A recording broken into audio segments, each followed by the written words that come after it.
There were two very important questions that Jesus asked his disciples at one juncture in his ministry, and it's found in actually Matthew chapter 16.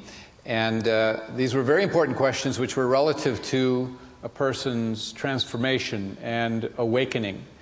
And they were important then and they're important now. And I wonder how many of you may know what those questions might have been. We will come back to that. Okay. You know, all the world is said to be a mirror, and that everything moves from center to circumference. Everything moves from within out. Thoughts held in mind produce after their kind, that we're creating our reality all of the time. So that individually, you know, we can accept that our outer world is a reflection of our inner world. And basically a reflection of our own personal inner mind, what's going on in our inner mind, our inner conversations, our consciousness. And that inner consciousness really is made up basically of the dominant thoughts and feelings, the dominant thoughts and ideas that we tend to identify with, those that we make our own, those that we live from. And there are obviously many, many thoughts and ideas and beliefs that are pouring through and passing through our mind and our consciousness, but it is basically the ones that we allow to stay, the ones that we allow to linger, the ones that we embrace or identify with, hold on to. They are the ones that really come to make up our consciousness at that moment in time and become a big part of creating our experience of life. You can never stop the process of thought. Thought is always going to go on, okay? But what we can do is begin to spiritually wake up and become masters of our mind rather than being spiritually asleep and being slaves to our mind, okay? Slaves in the sense that there's a whole lot going on unconscious that we're not taking charge of. And so on the individual level, the world is a mirror. We can pretty well accept that's a basic teaching. And but whatever the spiritual law is that is true of the individual, it is also true of the whole, the reality of life on the whole, the collective body of people on the planet. So then if my little world, my immediate personal reality reflects my consciousness, then the world as a whole, you know, reflects the collective consciousness. And that means that basically every person's mind on the planet, their consciousness, their creative energy of thought feeds into a kind of a collective soup, a collective consciousness soup, if you will, that creates a world that acts as a mirror. Are you with me? So I create my own individual world that kind of mirrors back to me my experiences in my most immediate world, but also I am a part of a collective consciousness that allows the collective to be having things mirrored back to the masses in the world as a whole. And so when we see wars and conflicts in the world, and even violence in our own neighborhoods, we can know that basically there is essentially the ego mind of separation, the separate self, that is basically being reflected and mirrored in the world. Okay? The ego mind, we say, is separate from God. It is anything that is of fear, it's greed, it's hate, it's selfishness, those things that are not the nature of the divine, that are basically apart from an individual who is apart from in consciousness, being a vessel through which the divine is moving. An individual's life that is dominated, therefore, by things like fear and greed, you know, selfishness, hate, is not one that's going to, you know, really work. It's not going to be one that is going to provide a consistent sense of happiness or fulfillment or harmony. It definitely has its consequences because life is a mirror, and basically the quality of what moves through us in consciousness is what we're going to be experiencing back at us. Nations and countries that are controlled by those of the consciousness of greed and fear and selfishness and the abuse of power will not have a happy population that are mirroring back to them. Okay? It will not have a consistency of harmony and peace and a sense of fulfillment within the masses. Conflicts that are going on around the world are basically a battle of the ego versus oneness and love and cooperation and freedom wanting to be established. So it's the ego of separation battling against those in the masses that are wanting to establish what they know is natural to them and their divine right as a child of God, which is freedom and love to come together in that cooperative state. And so the conflicts around the world really involve the way of the ego trying to maintain its power and control against those who want to have the way of the ego dissolved, and have it be removed from their way of life, whether it be a household or whether it be a community or whether it be a nation. That's really the dynamic that is going on. And so in the spiritual evolution of humanity, the ego must dissolve, or humanity basically must transcend the way of the ego, the separate self, individually and collectively. Okay? Now, when the world reaches, therefore, a critical mass, what is referred to as a critical mass of those who have transcended the ways of the ego, it will put us over the top into a field of consciousness whereby we will be, in a sense, in a new world, and it will be easier for those who are slow learners to be brought along. You get it? All right. They will taste the soup, and it will fulfill and move them further along. Now, at this moment, we don't have a critical mass of awakened people on the planet, but I think we are moving in that direction. At least I really am convinced of that. And so we do not have a critical mass at this time. We have a critical mess.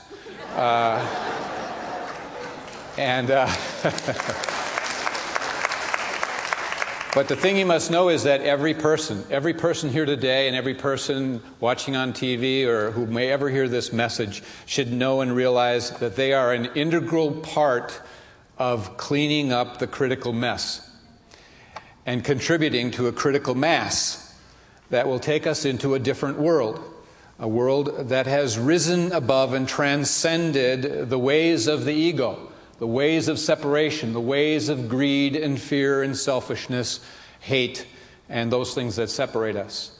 And it all begins with ourselves, learning to rise above the ways of our own selfish, separate ego.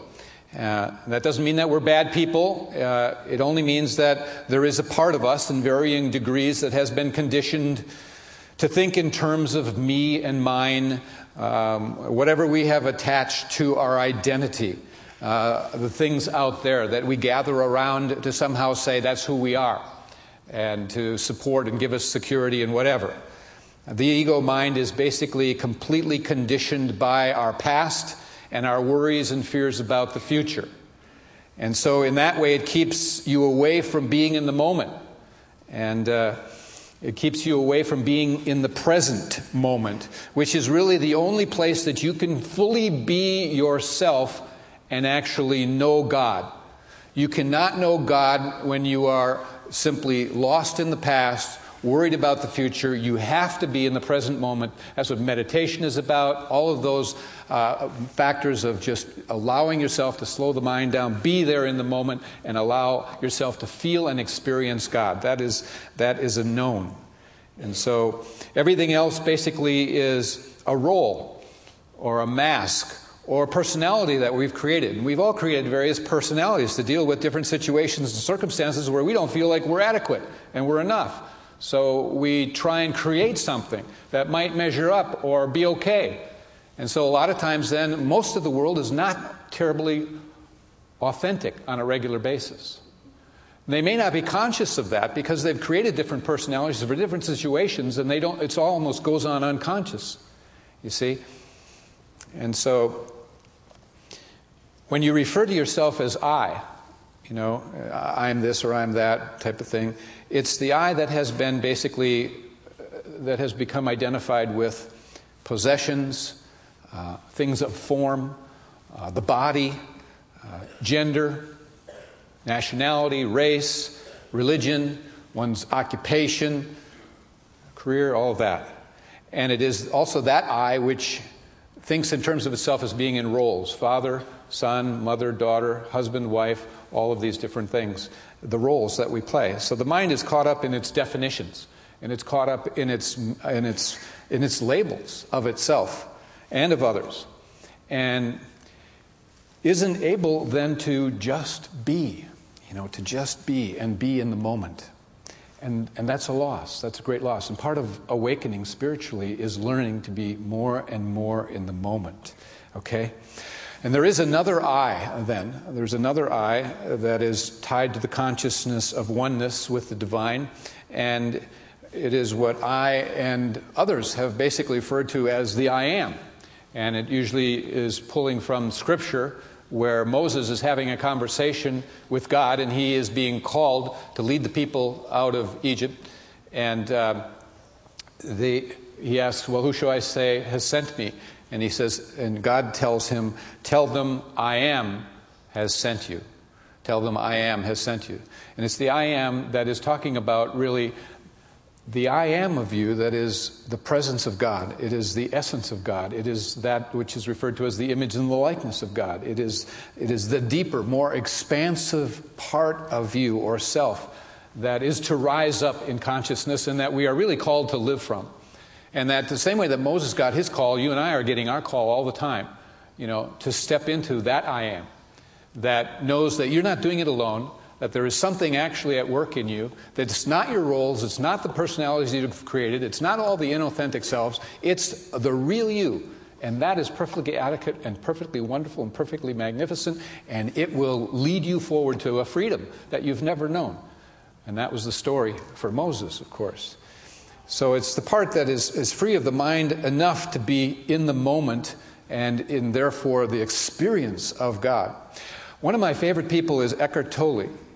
And Eckhart Tolle is a wonderful author, and in my estimation, based on the reading of his writings, he is one of the most truly spiritually awakened people on the planet. He truly understands it and is able to articulate what the awakened state is and what needs to happen in order to get there. And he says that when you are alert and contemplate a flower, a crystal, or a bird, without naming it mentally, it becomes a window for you into the formless. You see, what he's saying there is that we often tend to, our mind starts talking and rambling and chattering about whatever we see in front of us to try and, have the ego let us know and others how much we know about that bird or that flower or that crystal and all the stuff, the things that we've gathered information, as opposed to just being with it and experiencing. That's what he's saying is the difference, you see, that one must come to. It's being alert and contemplating it, but not naming it mentally, not getting into all of that. In his writings, he says, or states, he says, even a stone, and more easily a flower or a bird, could show you the way back to God. And hear that. They could show you the way back to God. This is a man that's very enlightened and understands that everything is alive with energy and speaks to you if you will allow it and slow yourself down enough to let it. It will show you the way back to God, to source, and to yourself. You'll find yourself in that. And when you look at it, he says, or hold it and let it be without imposing a word or a mental label on it, a sense of awe, of wonder arises within you. And he says, its essence silently communicates itself to you and reflects your own essence back to you. Do you get what's being said there? That you engage with a piece of life that is alive and living, and you are with it to such an extent that your mind isn't rambling, you're actually experiencing it, and you're feeling and experiencing its essence to the extent it's communicating back to you your own essence and reminding you of it. When a person is moving into awakened states, that's what can happen. And that's what can also take you into them. A very beautiful thing. So he says that even a stone, a flower, a bird can show you the way back to God, the way back to yourself. And might add that even a person, okay, experiencing another person at a deep level can potentially take you back to God, to Source, and to yourself. And it might be a human being, actually, who is packaged differently from what most of society may accept. But if we refuse to label, mentally go to a place where we label, and we choose to be in the moment, fully experience that person or what life has put in front of us, it can pull us out of the shallows. It can give us a gift, and a gift that is beyond form and is an opening of the heart and an opening to God. That's what we're all looking for, isn't it? There's a story of a woman who, she tells of an experience that she had personally at a lunch break in the city where she lived and worked. I'm going to read that story to you because it most effectively impacts you if you hear it the way she's saying it and tells it. She says, I was on my lunch break in the city enjoying a salad at an outdoor cafe when a disheveled homeless lady came walking towards me. And she was yelling and begging everyone who walked past her for spare change. And she looked like a mess. My instant reaction was fear. To close off, hope she didn't come near me. But she did. I was on the phone, and when she came over yelling, I said, I'm on the phone, in the nicest way I could, assuring myself what she needed was a lesson in manners. After all, that was rude to interrupt someone, and I have very little money as it is, and if only she knew, and on and on and on, her mind went. And she walked away, this disheveled lady, mumbling, I'm annoying you, I'm sorry, I'll leave. And she went around the corner. Normally, I would feel relieved or satisfied, but something in me couldn't rest. Without another thought, I looked in my wallet for the spare change I had. It was just dimes and pennies, but I found a few, and I was going to give them to her. And suddenly something amazing happened. I started searching through my entire purse, the bottom, the pockets, everywhere, for all the change I could possibly find to give. And something in me cracked. I felt like my heart broke and poured open, and the restlessness abruptly stopped. All the busyness and the franticness stopped for like a epiphany or a moment. I got up and walked toward this lady, and she was ranting and yelling and said, this is all I have. And for once, I meant it. It wasn't just some cop-out or some painted smile. For once, I reached out and gave a person all I had. She held my hand and said, thank you, thank you. And her hand was calloused and rough and dirty, but I didn't mind holding her hand. I wanted to be there for her for some reason, when normally I would be one to turn and run the other way. She looked at me and said, will you touch my face? And for some reason, I did. I reached up, put my hand on her cheek, and she started to cry. Her manic energy stopped, and she was still and calm, as it sent a shock through me that I can't really explain. Right there on the corner with people walking all around, I sat there for a few brief moments with my hand on her cheek. Her rough hand over my soft manicured hand. I could sense it was as if she had not been touched by a loving, soft hand in ages, if ever. And so I held it there, trying to comfort her with my heart open. It was powerful. After a few moments, my embarrassment of what others might be thinking kicked in, and I took my hand away. I said, take care of yourself, okay? You'll be okay, just take care of yourself. Be careful. She thanked me, and she walked away quietly. She wasn't yelling or begging anymore, and I walked away with an open heart, trying to make sense of what had just happened.